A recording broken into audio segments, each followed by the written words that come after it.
Hello, আসসালামু আলাইকুম। কেমন আছেন সবাই? আশা করি সবাই ভালো আছেন।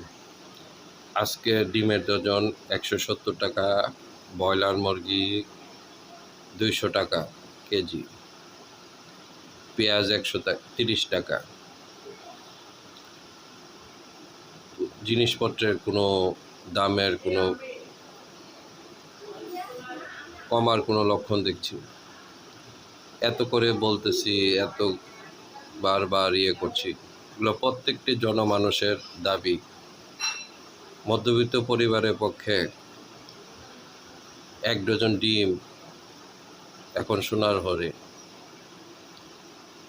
অল্প বেতনে যারা চাকরি করে তারা কিভাবে কি করে আমার মাথায় ঢুকে না। মানুষ কি করে বাঁচবে, কি করে থাকবে মাথায় ঢুকতেছে না। সিন্ডিকেট ভাঙ্গার